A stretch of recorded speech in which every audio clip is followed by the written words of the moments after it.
Ok, hoy quería hablar de algo que tengo rato pensando, que es en cómo la ética puede surgir de forma natural, sin necesidad de un ente externo o reglas externas que uno tenga que seguir para entender lo que es bueno y lo que es malo. Esta es mi teoría, basándome en algunos autores que me gustan un montón, como son Nietzsche, Jung y Ébola. El hecho de que me guste no quiere decir que estoy completamente de acuerdo con lo que ellos dicen, pero sí hay varias de sus ideas que me interesan y me llaman la atención.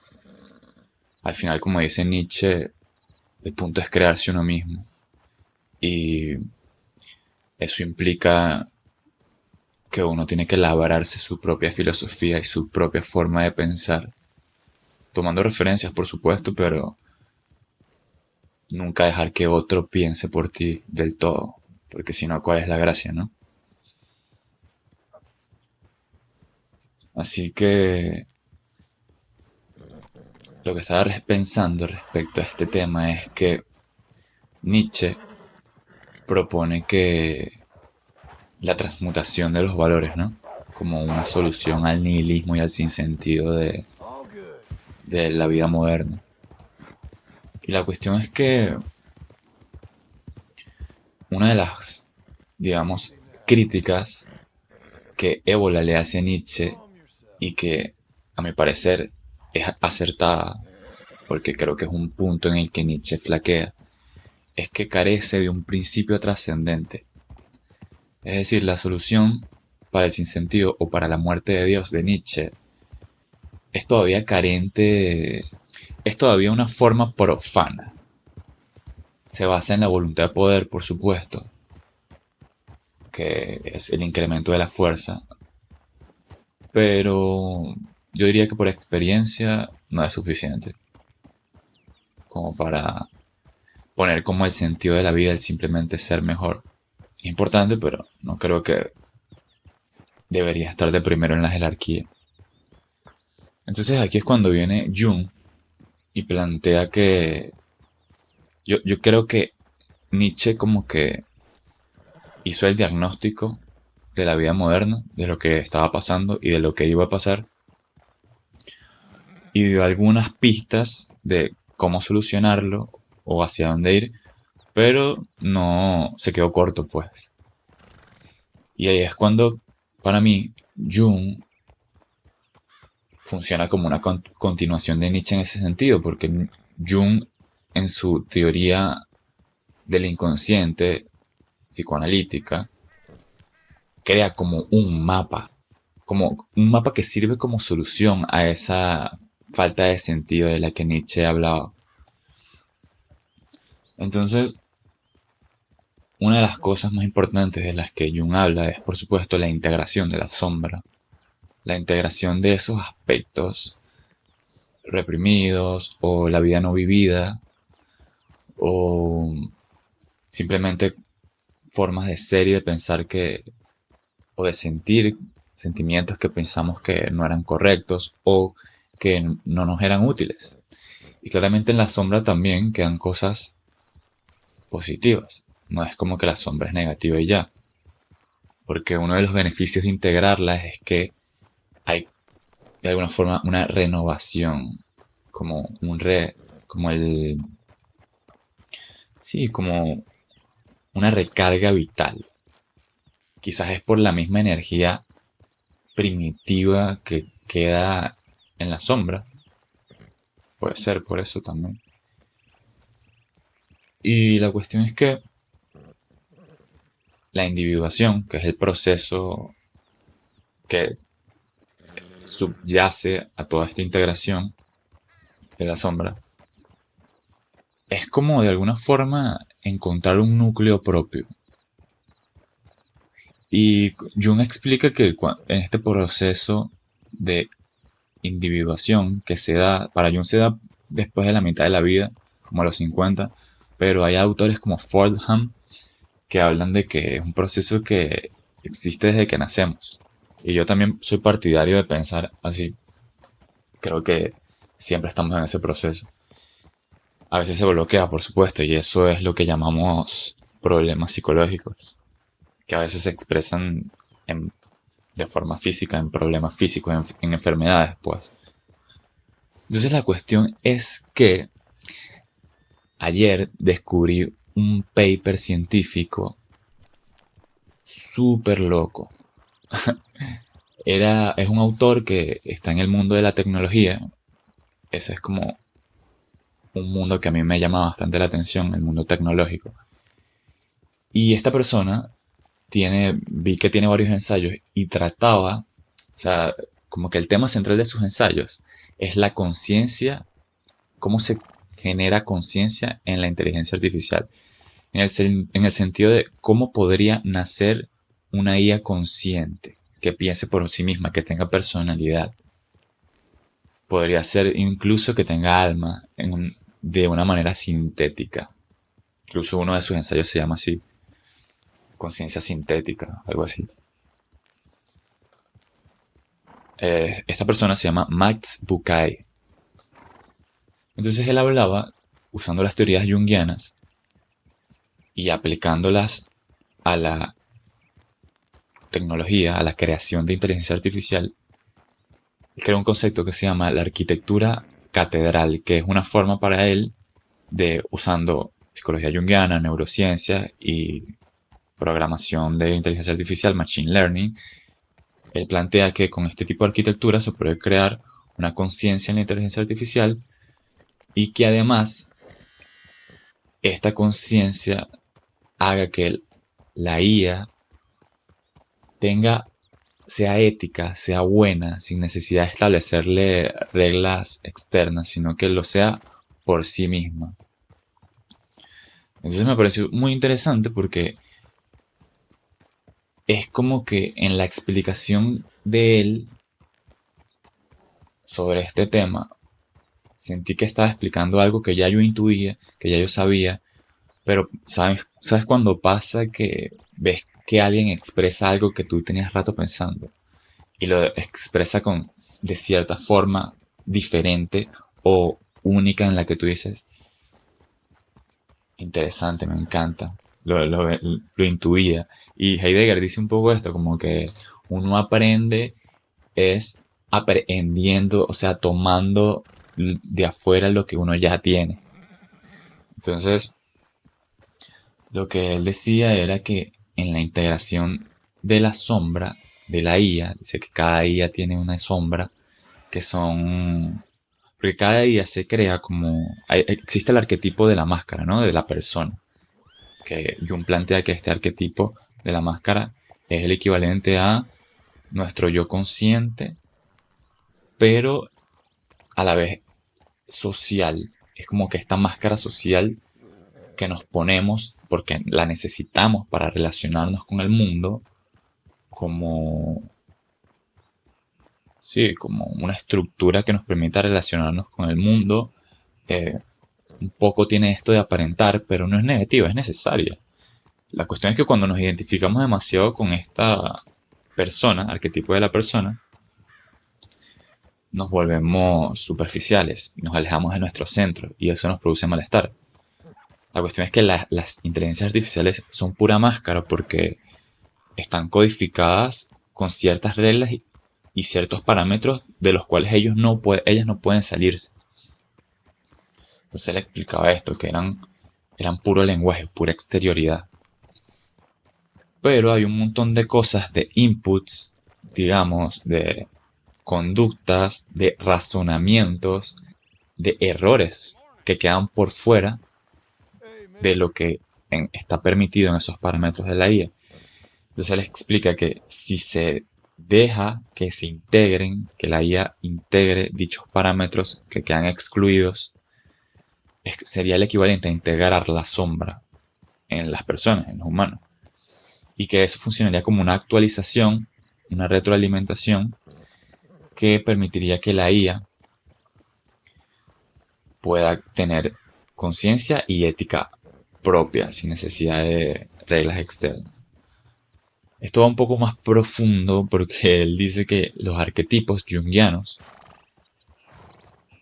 que son estas estructuras que se expresan, encuentran su expresión en diferentes imágenes arquetipales que podemos encontrar en fantasías, sueños, películas, arte, etcétera, como la del héroe, que es una de las más conocidas, la de la sombra, que ya le dije, la de la persona, la madre, arquetipos, formas predeterminadas que nos permiten entender el mundo y también generan reacciones automáticas, nos ayudan a interpretar el mundo, a entenderlo, pero la forma en que cada quien se relaciona con dichos moldes, con dichos arquetipos, es ahí donde existe la individualidad y la creatividad de cada quien. Entonces es como podemos hacer una analogía en la que hay a la vez un destino.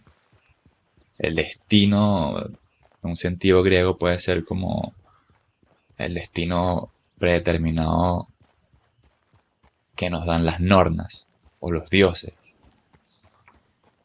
Lo que sería weird en los nórdicos, o lo que sería un poco el amor fati en Nietzsche, ama tu destino. Y bueno, en el otro lado tenemos el libre albedrío, que es nuestras decisiones. A partir de esa primera estructura que es el destino, hay un margen de creación, de individualidad, de elección. Entonces, claro, Jung explica que esto está en el inconsciente colectivo, y también dice que este inconsciente colectivo tiene una base biológica, filogenética. Ahora, este autor que ya mencioné, el de las inteligencias artificiales, va un poco más allá y dice que en realidad estos arquetipos existen también a nivel cuántico. Es una idea muy disparatada, pero muy interesante también. Entonces lo que él dice de que si existen a nivel cuántico, entonces es posible que esta dinámica que se da a nivel biológico en los humanos también pueda darse a nivel sintético en máquinas. Entonces, bueno, hay que leer el paper un poco más porque claramente tiene algunas ideas que no comprendo del todo y tengo que investigar más en profundidad las referencias que él nombra, pero vamos más o menos por ahí la cuestión. Entonces él dice que ya yendo hacia lo neurológico, que en el hemisferio izquierdo es donde están estos moldes arquetipales, en el hemisferio derecho está la creatividad, la creación, y la glándula pineal funciona como una interfase entre los dos hemisferios. Ahora, hay algo muy interesante, que de la glándula pineal siempre se han dicho muchas cosas. A ver, Descartes decía que era el asiento del alma. En algunos neurocientíficos han explicado que la glándula pineal segrega una sustancia que se llama DMT, la cual se segrega cuando nacemos y cuando morimos. También hay teorías que dicen que cuando sentimos intenso dolor, la glándula pineal también segrega DMT. Ahora, ¿qué hace el DMT? Nos genera experiencias místicas. Incluso creo que hay una sustancia, que no me acuerdo cuál es el nombre ahora, pero se hace en estos ritos chamánicos que activa, segrega de forma, digamos, artificial. Puede ser artificial o natural porque depende de cómo lo veas, ¿no? Pero porque creo que es como una planta que dan en esos rituales. Y es DMT, digamos, y además hace que la glándula pineal segregue eso y bueno, que tengas experiencias místicas.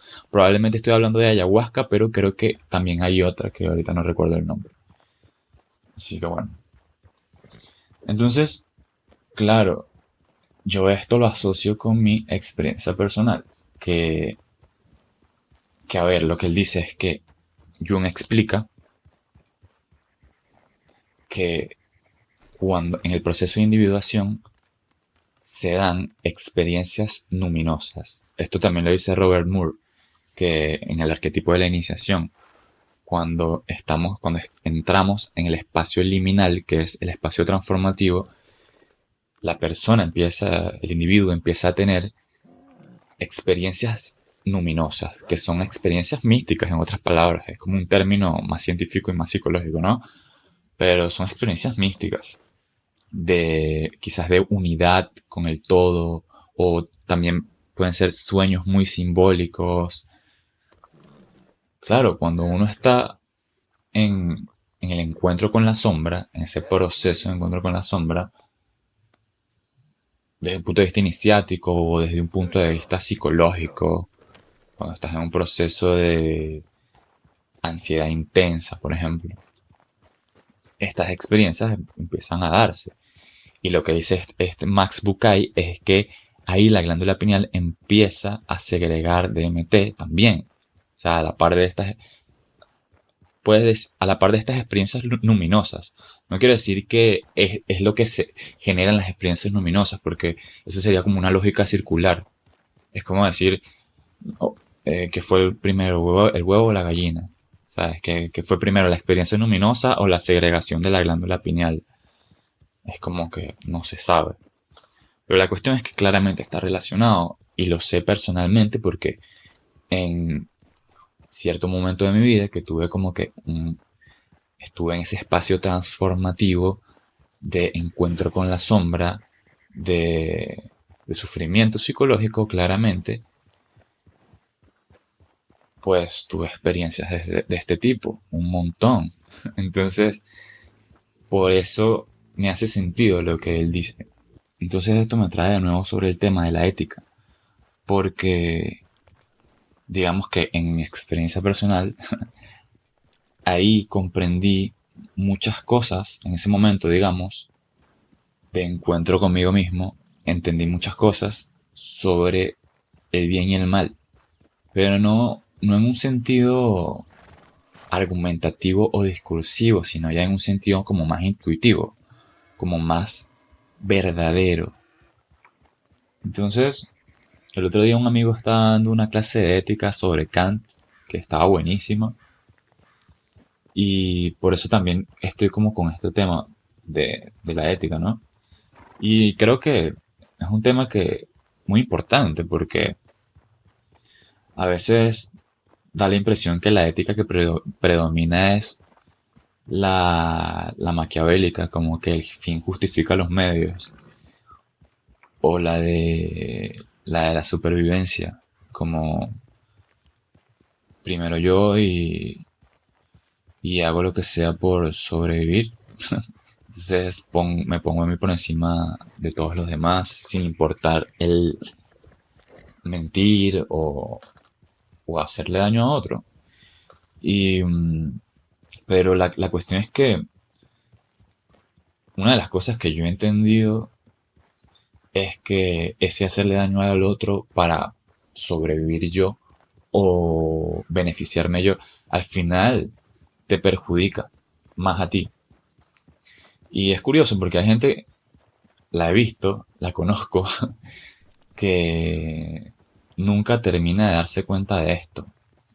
Y es como que se dan con la misma piedra una y otra vez. Ahora, el por qué pasa esto, bueno, creo que ese es un tema para otro día. Y también el por qué, el si está bien que la inteligencia artificial tenga conciencia o no, también es un tema para otro día. Solo me llamó la atención como la forma de explicar toda esta dinámica que tiene una persona que desde el ámbito de la tecnología y la inteligencia artificial, cómo eso se relaciona con nosotros, los humanos. Ahora vamos un poco más allá, hablemos de ébola. Porque aquí, o sea, si lo llevamos a un plano como que más abstracto, estamos hablando de la integración de opuestos. Entonces, por ejemplo, ébola explica que el simbolismo del Santo Grial en las leyendas del rey Arturo lo que simboliza es la unión del principio sacro y el principio guerrero. Eso es el grial. Que en unión, esos dos principios, por separados, el principio sacro es representa una espiritualidad lunar, como un monje ascético, pasivo. Por el otro lado, el principio guerrero es, bueno, como una masculinidad primitiva. Eh, sí, primitiva, no hay mucho más que explicar ahí. Pero juntos, cuando se unen, entonces esta virilidad primitiva pasa a ser caballeresca, refinada, y la espiritualidad pasa a ser solar, creativa y activa. Es algo bastante similar a los samuráis, si uno lo piensa, o a los Jedi. Y de nuevo, la cuestión es cómo en esa unión de opuestos puede surgir una verdad que funcione como un principio ético. Porque siempre va a ser más poderoso que uno mismo llegue a esa verdad sobre el bien y el mal o sobre o que uno tenga, en otras palabras, una relación personal con lo sagrado o con lo divino, que alguien más te diga, mira, tienes que creer en esto por tal o tal, tienes que ser bueno con los demás y no hacer lo que no te gustaría que te hagan. Es como que sí, entiendo, tiene sentido lo que me dices, pero tiene más peso cuando lo entiendes por ti mismo realmente. Cuando llegas a esa verdad del por qué todo eso de lo que estas personas te están diciendo allá con sus palabras. Como también en este sentido el mal se puede explicar como una fragmentación del yo, una integración fallida de la sombra, un bloqueo de el desarrollo individual del ser.